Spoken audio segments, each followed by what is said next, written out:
Olá pessoal, hoje vamos falar nesse vídeo sobre as formas de determinação de índices físicos, né?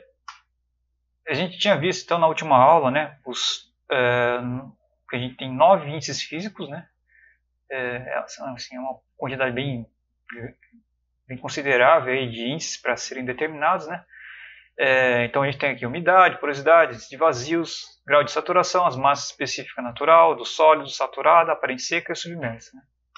Bom, aí vem as questões que referente a essa aula de hoje, né? Então, primeiro, né, como determinar os índices físicos, né? A outra, né, a gente tem 9 índices físicos, né? Então eu preciso determinar todos esses índices físicos por meio de ensaios, né? E já que adiantando, né, não, você não precisa fazer então todos esses 9 índices. Na realidade são bem menos, né? Então aí agora que eu falei não são bem menos, né? A pergunta que vocês têm, né, é assim, quais que eu devo determinar então, né? Pois bem, gente, desses 9 índices aí, vocês precisam determinar por meio de ensaios, né, 3 apenas, né? Então, a gente precisa apenas da massa específica natural, do teor de umidade e a massa específica dos sólidos. A partir desses 3, os demais aí é possível obtê-los, né, por meio de cálculos indiretos, que depois a gente vai estar fazendo, né, na aula que eu vou estar fazendo com vocês pelo Google Meet. Né? Então, vamos falar então dos ensaios que são utilizados, né, para a determinação desses índices físicos de solo, né, que são, enfim, reforçando 3. Né? Então, primeiro que tem a massa específica natural, né, a gente tem aqui diversas formas, né? Essa aqui que eu estou falando agora, né, ela é realizada em laboratório. Né? Então, ele consiste do que? Né? Isso aqui já depende de ser um laboratório. Ela consiste do que? Né? Você vai trazer a amostra de solo ali para o laboratório. Como você precisa determinar a massa específica natural? Só lembrando, né, gente, o que é a massa específica natural? É o que? A relação entre massa e volume de um solo, né, para a condição em que ele se encontra no ponto lá que ele está lá, né, na natureza. Né? Então, isso quer dizer que você está considerando a umidade natural do solo. Isso quer dizer também que você está considerando a estrutura que se encontram as partículas desse solo, considerando vazios, considerando umidade, enfim, tudo isso. Então, não é simplesmente você chegar lá, trazer o solo e de qualquer jeito, né, e fazer a medição, porque se você desestruturar, né, você modificar esse arranjo das partículas, você já não tem mais a porosidade ali natural, o arranjo original das partículas. Né? Também, se você deixar ele no sol lá, perdendo a umidade, secando, a umidade natural dele não vai se corresponder mais à original dele. Então, também é importante o cuidado de amostragem, e depois a gente vai ter uma outra aula também falando sobre amostragem, né? No caso aqui, para a determinação de massa específica natural, é necessário que a amostra de solo seja uma amostra de solo indeformada, por conta de manter, né, aquela estrutura original do arranjo das partículas. Né? E ele, como eu falei, ele deve ser protegido também para não perder a umidade. Então, você vê aqui que esse solo ele vai vir num bloco parafinado, né? A parafina vai proteger da perda de umidade, né? E aqui ele também está mantendo aqui a estrutura original desse solo. Você traz aqui para o laboratório, você vai tirar depois ele dessa camada aqui de parafina, né? Vai fazer um cubo, né, aqui embaixo e colocar ele vai alisar as partes de base e topo, né? Posicionar ele dentro desse torninho aqui, né? E aí vai começar então a fazer a raspagem, né? Sem alterar a estrutura do solo, né? Só fazer cuidadosamente para formar então um cilindro. E aí depois com esse cilindro aí você mede a altura, diâmetro dele, pesa ele e aí com isso, né, a altura, diâmetro, você tira lá o volume do cilindro, né, mais o peso, você tem a massa lá, a massa considerando a umidade e a massa das partículas de solo, e aí com isso você tem a massa específica natural. Né. Eventualmente depois você pode utilizar esse como de prova, né, para outros ensaios, mas enfim. Né. Além dessa forma em laboratório, tem outras formas que você pode estar realizando em campo, né, em loco, né, no local. Né. Então, algumas formas que a gente tem aqui são o cilindro de cravação, né? Que aí consiste desses cilindros que ele tem um afinamento aqui, né? Que ele é cravado então no solo, você tira lá ele e aí depois você consegue fazer então tirar um corpo de prova lá, pesa, né? Ver o volume, tudo, e aí você tem a massa específica natural do solo. A outra forma, né, que você vai ter, né, é de pegar, né, fazer aqui um volume escavado, né, fazer um buraco no solo, fazer um volume escavado, tira esse solo, pesa ele, né, e aí nesse volume que escavar, nesse buraco que você fez, né, você vai colocar, né, esse frasco aqui de areia, né, e ele tem um registrinho aqui, né, você vai abrir o registrinho e aí o registro vai fazer com que a areia então preencha todo aqui o volume. E aí, pela diferença aqui, você tira então o volume que foi preenchido aqui. E aí, com isso, né, mais o peso do solo que você tirou aqui, mais o volume que foi preenchido aqui, você consegue tirar então, determinar a massa específica natural, isso aí no local. Né? Então, a vantagem que você já faz direto no local, não tem que levar em laboratório nem nada ao solo.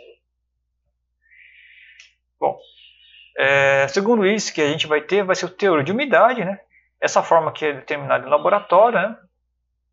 Que é a forma que você vai ter mais precisão das formas que tem para determinar o teor de umidade, né?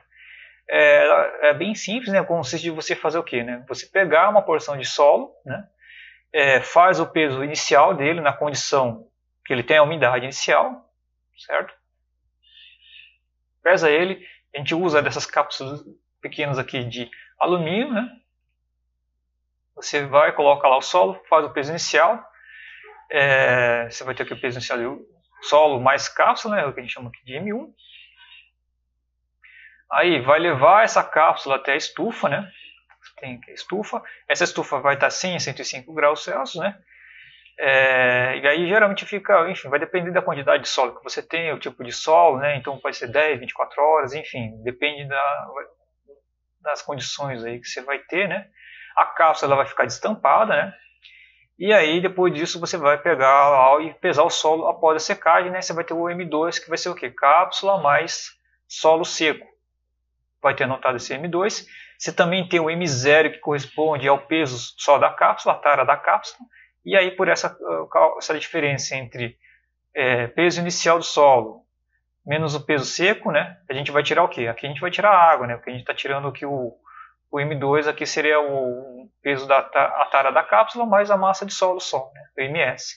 O M1 seria a massa de água, o MS a massa de sólidos e a tara da cápsula. E aqui embaixo, né, a gente teria o que? O MS, né, que é o peso seco, né, menos a tara da cápsula. Então, aí a gente teria aqui o MS embaixo, tem 100%, e com isso a gente tira a umidade. Outra coisa importante a destacar aqui, né, essa temperatura da estufa de 100 a 105, isso para solos aqui, enfim, sem parcela orgânica. Lembrando, né, que eu tinha falado lá atrás, ali na aula de identificação tátil visual, né? Quem não se lembra, volte ao ver lá novamente lá o vídeo lá da aula de identificação tátil visual. A gente tem aqueles solos turfosos, aí, por exemplo, né? Solos orgânicos, né? E aí, no caso, mostra que também se agipsita também, né? Que, enfim, esses grupos aqui de solos aqui são solos aí, tinha falado bastante pelo menos dos turfosos orgânicos, né?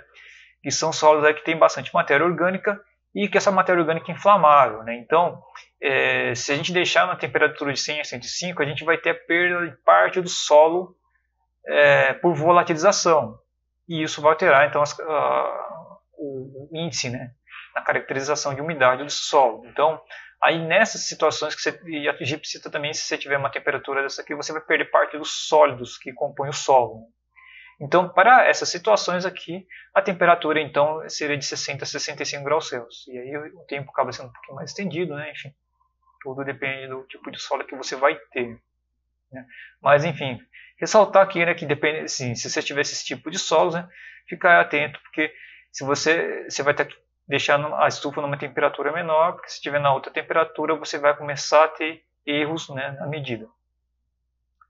Bom, isso aqui é a forma de laboratório, como vocês viram, né, são métodos que levam, né, pelo menos um dia, você precisa dos equipamentos, né, e tem situações que você precisa ter uma necessidade de ter uma medição mais instantânea da umidade. Então aí a gente tem aqui alguns métodos em campo, né, que são mais rápidos, né. O mais simples que a gente tem aqui é o processo do banho de areia, né. Você vai pegar, então, aquecer lá o solo lá, por meio de uma frigideira lá em camada de areia, né.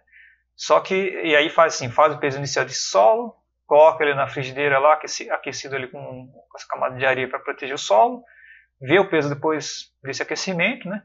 Só que, enfim, ele não é um procedimento aconselhável, por exemplo, para solos orgânicos, porque a gente vai ter a volatilização das partes que compõem o sólido do solo, né?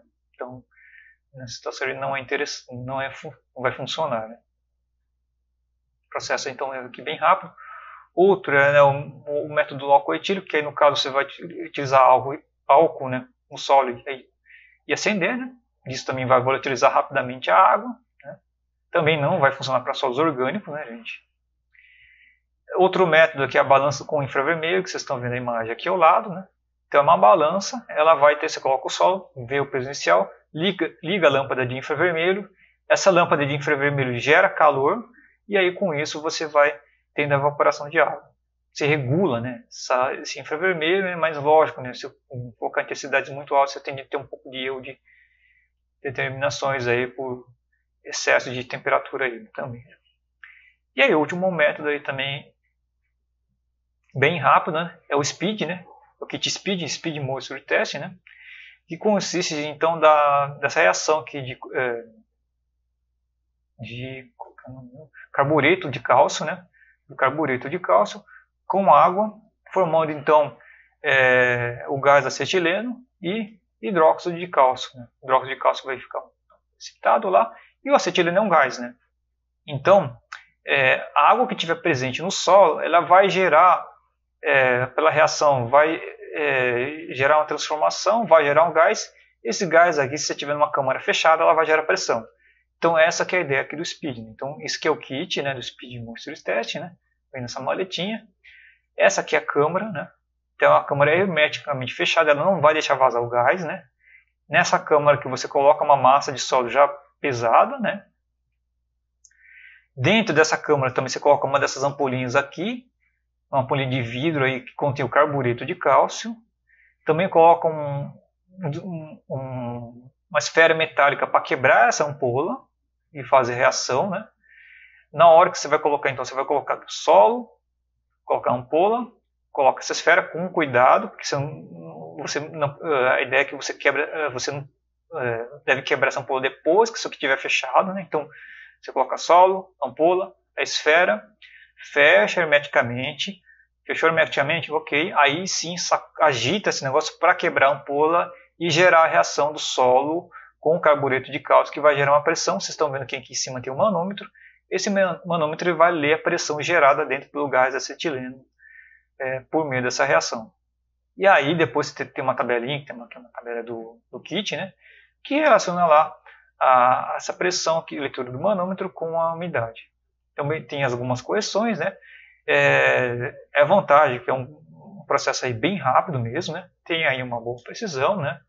É lógico, ainda assim, o mais preciso é o método da estufa, né, que leva, enfim, né, mais ou menos um dia. Né. E aí, finalmente, o terceiro índice físico, né, é a massa específica dos sólidos. Então, isso aqui só apenas é realizado em laboratório, não tem ensaio em campo, né. E aí ele consiste de você utilizar, então, no piquinômetro, né, que visualmente que é um balão volumétrico, né. Ele vai ser ora, né, preenchido com água, né, até a marcação dele, né. Depois você vai colocar esse piquinômetro, você vai preencher lá com solo, manter a água até a marcação dele, né. Aqui, né, ao preencher ele com água, o que é importante também é fazer com que a água preencha todos os vazios do solo, né, todos os vazios que tiver nessas partículas. Então, para isso, né, é utilizada uma bomba de vácuo para gerar um vácuo aqui, fazendo com que a água preencha todos os vazios, né? Não tem nada de ar aqui, né?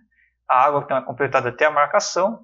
Você faz a pesagem desse piquinômetro com água e solo, que vai gerar então esse peso M2, né? Você tem o M1, que é a água mais piquenômetro então, até a marcação, né? E aí, a partir então dessa relação, né, a massa de sólidos que você colocou lá, né, você já coloca o solo, né, na condição seca, né? Então, que aí você já não tem que ficar calculando quanto que tem de MA, né, nesse solo. Então você coloca lá só o solo seco, e aí essa diferença da massa lá do piquenômetro com água, a piquenômetro com água e solo, e aí a densidade da água, você determina então a massa específica dos sólidos, né? Outra coisa importante também, ao fazer essa determinação, é vocês terem a temperatura que foi feita a determinação, para quê? Para utilizar, né, a densidade específica da água referente à temperatura que foi realizado esse ensaio, né? Que isso aqui também vai fazer diferença de algumas casas decimais na determinação da massa específica dos sólidos. E aqui tem só para vocês terem uma ideia das faixas usuais, né, em função do tamanho de partículas, né? Então as partículas de areias, elas vão ter o ROS, né, a massa específica dos sólidos de 2,67 gramas por centímetro cúbico, e as argilas vão ter massas específicas maiores, de 2,75 a 2,90 gramas por centímetros cúbicos. E aí as normas aí que regem então essa determinação aí de massa específica de partículas dos sólidos, aí são três, né? Então tem a NBR, o do DENIT e do DNR, né? Então, aí a diferença entre elas aqui são a quantidade, o tamanho de partículas e a quantidade de sólido sendo utilizado. Então é isso, né, gente? E a gente se vê então no próximo vídeo.